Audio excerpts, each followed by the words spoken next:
हो जय जय जय बजरंग बली। जय जय जय बजरंग बली। बोलो जय जय बजरंग बली की जय हो। हे बजरंग बली जी, जो भी भक्त इस वीडियो को देख रहा है उसके घर में सुख समृद्धि आए, उसके घर में कोई भी परेशानी नहीं आए और पूरा परिवार सुख शांति से अपना जीवन यापन करें। दोस्तों, अगर तुम में से कोई जय जय बजरंगबली जी को मानता है तो अगर सच में ही भक्त हैं, आप इस वीडियो को लाइक कर नीचे कमेंट बॉक्स में एक बार जय जय बजरंगबली लिख देना। हे बजरंगबली जी, जो भी भक्त कमेंट बॉक्स में जय जय बजरंगबली लिखता है तो उसके मन में जो भी मनोकामना है वह पूरी कर देना। दोस्तों, आज के वीडियो एक बहुत ही रिक्वेस्ट वीडियो है, क्योंकि बहुत समय से आप लोगों के प्रश्न आ रहे हैं कि मुख्य द्वार पर जल छिड़कने का सही समय क्या होता है और सही विधि क्या होती है। किस समय हमें जल छिड़कना चाहिए? क्या मुख्य द्वार पर जल छिड़कने के लिए स्नान करना आवश्यक है? यह बिना स्नान किए भी मुख्य द्वार पर जल का छिड़काव किया जा सकता है। झाड़ू लगाने से पहले या फिर झाड़ू लगाने के बाद जल छिड़कना चाहिए। और एक और प्रश्न आया है कि क्या पीरियड्स में हम अपने घर के मुख्य द्वार पर जल का छिड़काव कर सकते हैं या मुख्य द्वार पर दीपदान कर सकते हैं? और जल से ही जुड़ा हुआ एक और प्रश्न है आपका कि मंदिर में जो प्रतिदिन हम 1 लोटा जल रखते हैं, उस जल का हमें क्या करना चाहिए, किस प्रकार प्रयोग करना चाहिए? क्या हम उसे खाने में प्रयोग कर सकते हैं या फिर हम किसी पौधे में डाल सकते हैं? उस जल का उपयोग किस प्रकार से होना चाहिए? और कुछ लोगों का कहना यह है कि जब हम मुख्य द्वार पर जल छिड़कते हैं तो घर के अंदर की तरफ से जल छिड़क या घर के बाहर की तरफ से जल चढ़ के, इसके बारे में कई लोग शंका में हैं। आज यह शंका भी दूर हो जाएगी।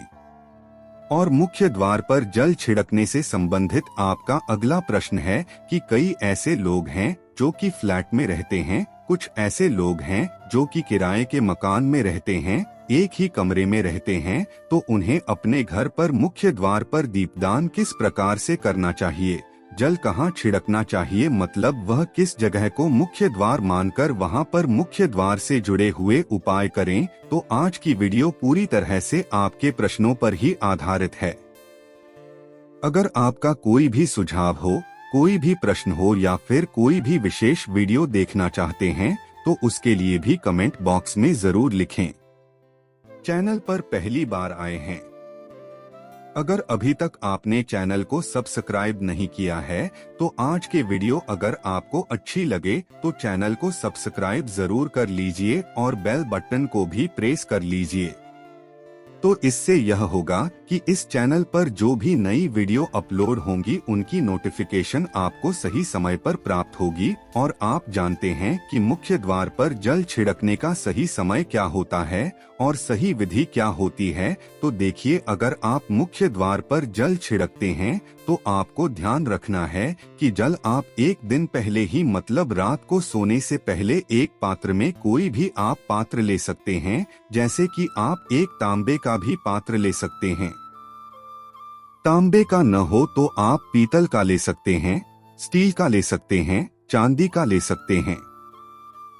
जो भी पात्र आपके पास उपलब्ध हो, एक लोटे में थोड़ा सा गंगाजल डाल दीजिए और उसके ऊपर शुद्ध जल भर दीजिए। और हाँ, गंगाजल न हो तो भी परेशान होने की आवश्यकता नहीं है, सिर्फ शुद्ध जल से भी आप पत्र को भर सकते हैं और उस जल से भरे पात्र को अपने घर की रसोई में रख दीजिए। अब जैसे कि आप अगले दिन सुबह उठकर इस जल का छिड़काव अपने घर के मुख्य द्वार पर करेंगे। अब बहुत से भक्तों के प्रश्न आए हैं कि क्या हम स्नान से पहले यह जल छिड़क सकते हैं या फिर स्नान करना आवश्यक है? देखिए, मुख्य द्वार पर जो सुबह सवेरे सबसे पहले जल छिड़का जाता है, जैसे कि जो रसोई में रखा हुआ जल होता है, यह एक तरीके से उपाय के तौर पर किया जाता है। अब दोस्तों, कुछ लोग यहाँ पर ऐसे भी आएंगे जो कि हमारी जानकारी को हल्के में लेंगे और वीडियो लंबा होने की वजह से नहीं देखेंगे, पर सोच के चलिए या मान कर के चलिए, जो भी भक्त इसी वीडियो को देख रहा है उसकी मनोकामना बजरंगबली जी अवश्य ही पूरी करेंगे और उसके घर में कोई परेशानी नहीं आएगी। दोस्तों, घर में किसी भी प्रकार की परेशानी हो, किसी भी प्रकार के दुख दर्द रहता हो, गरीबी हो या फिर कलह क्लेश बहुत अधिक रहता है, मतलब किसी भी प्रकार की नकारात्मक ऊर्जा से आप परेशान हैं, बहुत समय से परेशानियों में ही घिरे हुए हैं, तो ऐसे में घर की रसोई में जल रखा जाता है और यही जल घर के मुख्य द्वार पर सुबह उठकर छिड़का जाता है। इस जल के छिड़काव से आपके घर की कोई भी परेशानी हो बहुत शीघ्र समाप्त हो जाती है। इस उपाय को करने से आपके घर में सुख समृद्धि भी आती है, कलह कलेश से भी मुक्ति मिलती है, बीमारियों से भी मुक्ति मिलती है। मतलब देखिए, किसी भी प्रकार की मानसिक परेशानी हो, शारीरिक परेशानी हो, आर्थिक तंगी हो या आपके घर में कोई वास्तु दोष हो, किसी भी प्रकार का ग्रह दोष हो, जैसे कि कई बार ऐसा होता है कि कई लोगों के ऊपर कई प्रकार के बुरे ग्रह दोषों का प्रभाव होता है, जिसकी वजह से घर में परेशानियां हमेशा बनी रहती है, तो ग्रह दोषों के प्रभाव से भी आपको मुक्ति मिलती है। वास्तु दोष और पितृ दोष भी समाप्त होता है। इसके साथ ही जैसे कि बहुत से लोगों के प्रश्न होते हैं कि उनके ऊपर किसी ने कुछ करा दिया है, उनके परिवार में किसी भी प्रकार की पहले कोई परेशानी नहीं थी, लेकिन अभी कुछ समय से परेशानियां लगातार आती ही जा रही है और कोई रास्ता नहीं मिल रहा है। परेशानी से निकलने का तो किसी के भी किए कराएं, तंत्र मंत्र का प्रभाव हो, किसी की बुरी नजर का प्रभाव हो, तो भी आपके इस उपाय से, मतलब इस एक लोटे जल से, आपकी परेशानी स्वतः ही कुछ दिनों में समाप्त हो जाती है। तो यह घर की सभी परेशानियों से मुक्ति पाने का रामबाण और सबसे सरल, सबसे आसान उपाय होता है, जो हमारे शास्त्रों में वर्णित है। तो आप अपने घर की रसोई में एक लोटा जल रखें, रात में भरकर और प्रातःकाल जल्दी उठकर उसी जल से अपने घर के मुख्य द्वार पर छिड़काव कीजिए। अब जैसे कि बहुत से लोगों के प्रश्न आते हैं कि यह जल हमें किस समय अपने घर के मुख्य द्वार पर छिड़कना चाहिए, तो देखिए, सुबह सूर्योदय होने से पहले इस जल का छिड़काव आपके घर के मुख्य द्वार पर हो जाना चाहिए। आप चाहे इसके बाद आप शुद्ध जल से, मतलब किसी भी दूसरे जल से अपने घर के मुख्य द्वार को धोते हैं, कोई समस्या नहीं है, लेकिन इस जल का छिड़काव घर के मुख्य द्वार पर सूर्योदय होने से पहले हो जाना चाहिए।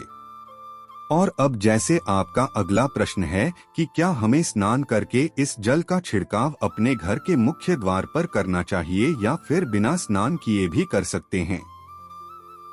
देखिए, ये जो हम जल छिड़कते हैं, मतलब ये एक उपाय होता है, तो इसे हम स्नान करने के बाद नहीं करते हैं। सुबह जल्दी उठते हैं और उठकर सबसे पहले घर की रसोई में जाएंगे। उसके बाद उस जल को लेकर आप घर के मुख्य द्वार पर जाएंगे। मुख्य द्वार खोलकर, मतलब मेन गेट खोल दीजिए और उसके बाद मुख्य द्वार पर इसी जल का छींटा दीजिए, छिड़काव कर दीजिए और जल का छिड़काव करते समय अपने पितरों का ध्यान कीजिए, माँ लक्ष्मी का ध्यान कीजिए, क्योंकि कहा जाता है कि सुबह सुबह माँ लक्ष्मी प्रत्येक द्वार पर आती है, सबके द्वार पर आती है। जिनके भी द्वार खुले होते हैं, जिनके घर में जल का छिड़काव मुख्य द्वार पर हुआ रहता है, उसके घर में वह प्रवेश कर जाती है। तो माँ लक्ष्मी का अपने मन में ध्यान कीजिए और एक तरह से प्रार्थना कीजिए कि हे माँ लक्ष्मी, आप मेरे घर में प्रवेश करें, मैं आपका स्वागत करने के लिए तैयार हूँ। और इसके बाद अपने पितरों का ध्यान कीजिए, क्योंकि हमारे घर की जो दहलीज होती है वहीं पर पितरों का वास माना जाता है। तो जब आप दहलीज पर जल के छींटे देते हैं तो आपके पितर बहुत हो जाते हैं, प्रसन्न हो जाते हैं और उनका आशीर्वाद भी आपको प्राप्त होता है। तो सुबह जो आप जल छिड़कें, इसके लिए स्नान करने की आवश्यकता नहीं है, बिना स्नान किए भी कर सकते हैं। और अब आपका अगला प्रश्न है कि क्या झाड़ू लगाने के बाद हमें जल का छिड़काव करना चाहिए या फिर झाड़ू लगाने से पहले भी जल का छिड़काव कर सकते हैं। तो देखिए, जैसे मैंने आपको पहले ही बताया, सोकर उठने के बाद सबसे पहला कार्य जो आपको करना है वो जल का छिड़काव ही करना है। उसके बाद आप झाड़ू लगा सकते हैं। लेकिन एक चीज का ध्यान रखिए, जब हम सोकर उठते हैं तो सबसे पहले बिस्तर पर बैठे हुए ही अपने दोनों हथेलियों को जोड़कर और दोनों हथेलियों को सामने से जोड़कर पूरी हथेली को देखा जाता है।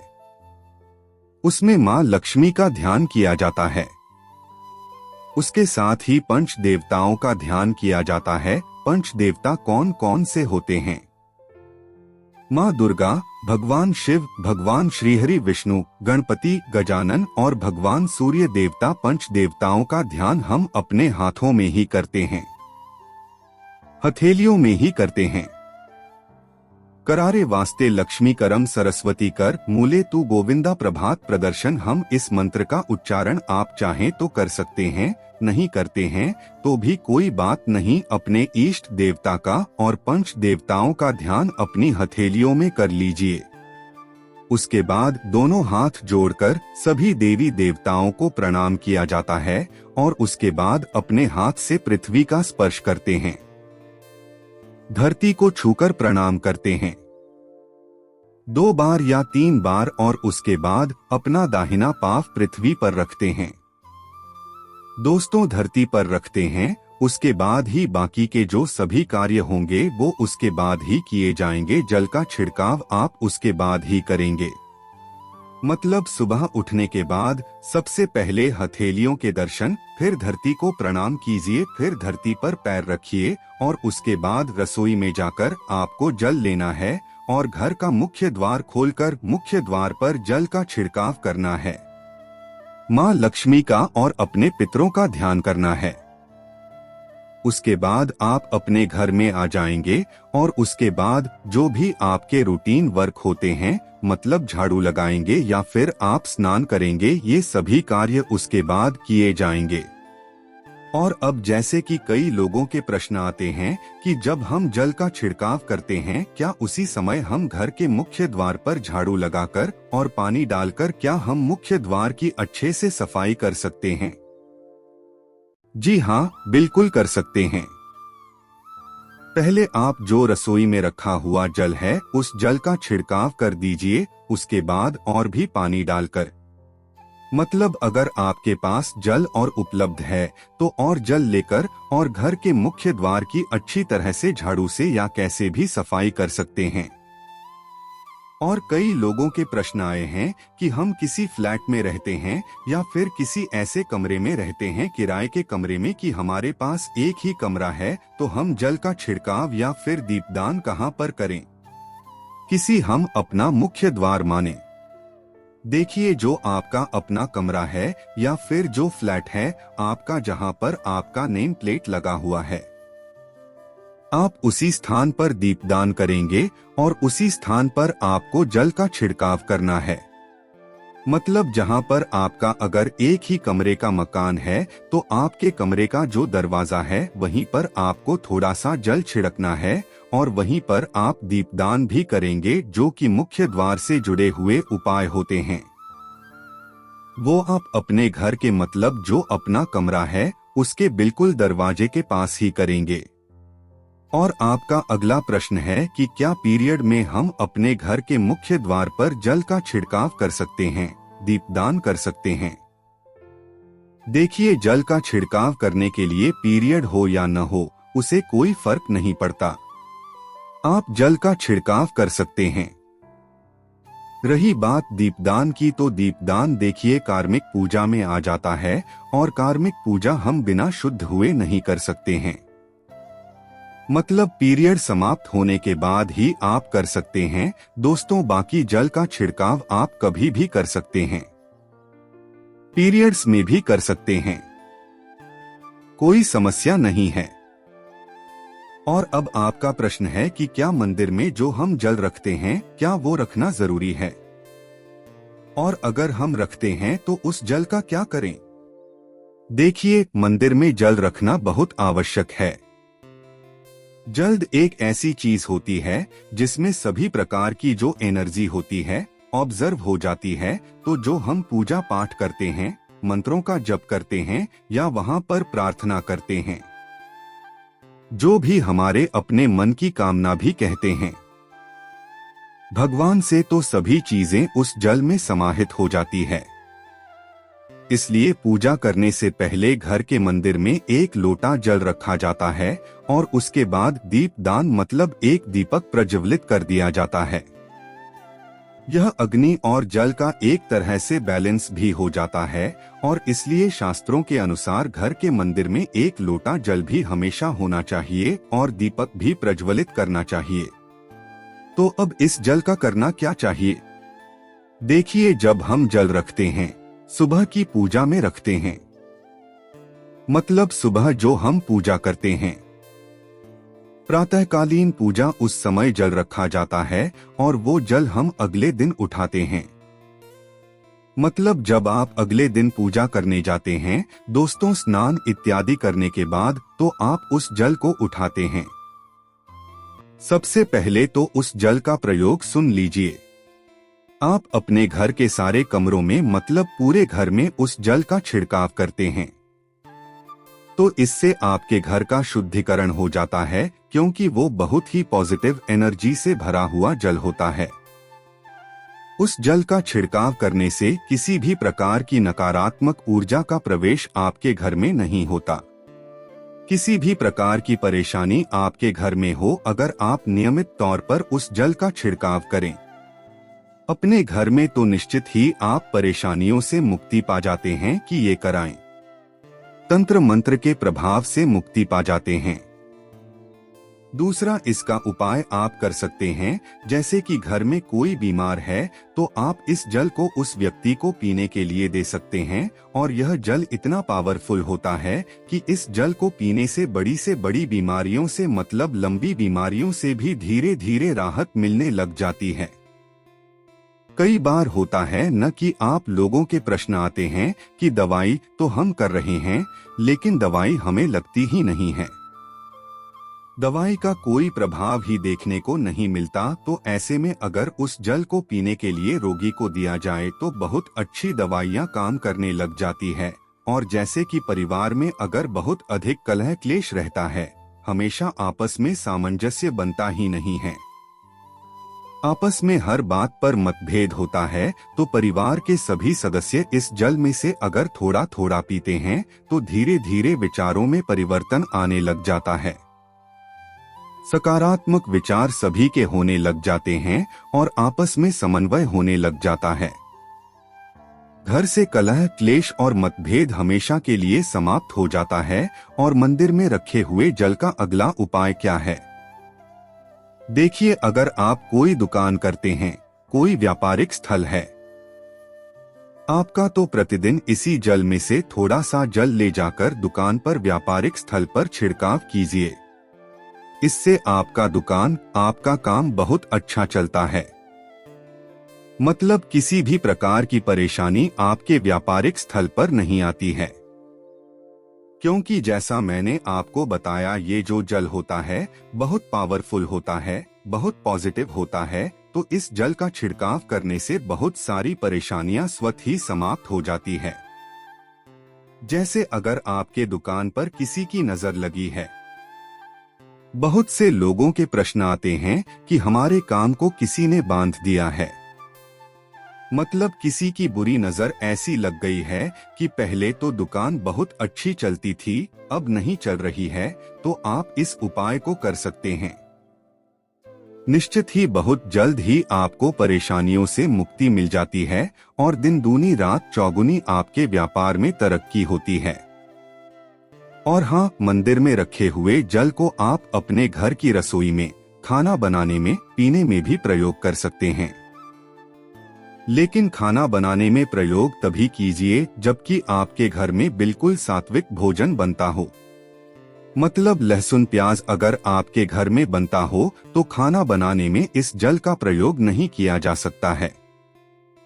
फिर आप इस जल को थोड़ा थोड़ा परिवार के सदस्य मिलकर ग्रहण कर सकते हैं और बचे हुए जल को आप अपने घर में पौधों में डाल सकते हैं। तो देखिए, ऐसा नहीं है कि मंदिर पर रखा हुआ जल बेकार होता है, किसी काम का नहीं होता है। बहुत सारे उपयोग इस जल के होते हैं।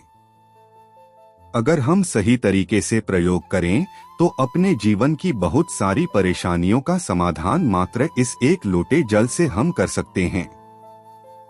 तो ध्यान रखिए कि मंत्रों से अभिमंत्रित जल बहुत महत्वपूर्ण होता है, बहुत शक्तिशाली होता है और हमारे घर के मंदिर पर रखा हुआ जल देवताओं का आशीर्वाद होता है, क्योंकि पूरे समय वह देवताओं के पास होता है।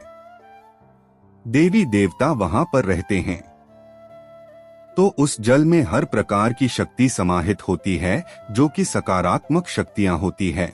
और इस जल का प्रयोग अगर हम सही तरीके से करते हैं, मतलब उसको पीने में करते हैं, खाना बनाने में करते हैं, घर में जल का छिड़काव करने में करते हैं, तो इससे हमारी समस्याओं का समाधान होता है। और अगर कोई भी कार्य नियमित तौर पर मतलब प्रतिदिन किया जाता है तो उसका हमें लाभ प्राप्त होता है।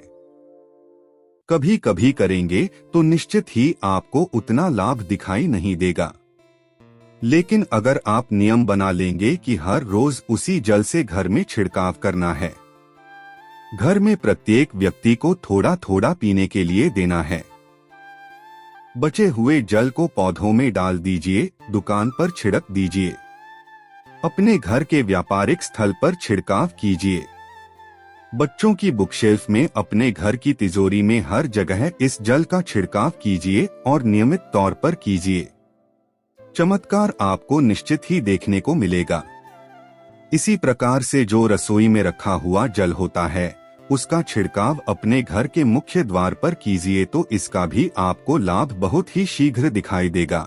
लेकिन इसे अपने रूटीन में शामिल करना होगा, प्रतिदिन नियम से यह कार्य करना होगा, तभी आपको लाभ देखने को मिलेंगे। और हाँ, कई लोगों के प्रश्न आते हैं कि मंदिर पर जो रखा हुआ जल होता है, तो जब हम अगले दिन उठाते हैं तो उसमें कई बार कुछ चीजें पड़ जाती है, कोई कीड़े मकोड़े पड़ जाते हैं, क्योंकि खुला होता है। तो क्या हम उसे ढक सकते हैं? जी हाँ, बिल्कुल ढक सकते हैं। जब आप पूजा करते हैं सुबह के समय, तो जब तक पूजा कर रहे हैं, जब तक मंत्रोच्चारण कर रहे हैं, तब तक जल खुला रखिए। और उसके बाद जैसे कि आप पूजा पर से उठते हैं, तो उससे पहले जल को किसी भी प्लेट से या कटोरी से ढक दीजिए। फिर जब आप अगले दिन उस जल को उठाएंगे तो बिल्कुल शुद्ध और साफ सुथरा जल आपको मिलेगा और उस जल का प्रयोग आप अपने किसी भी कार्य में कर सकते हैं।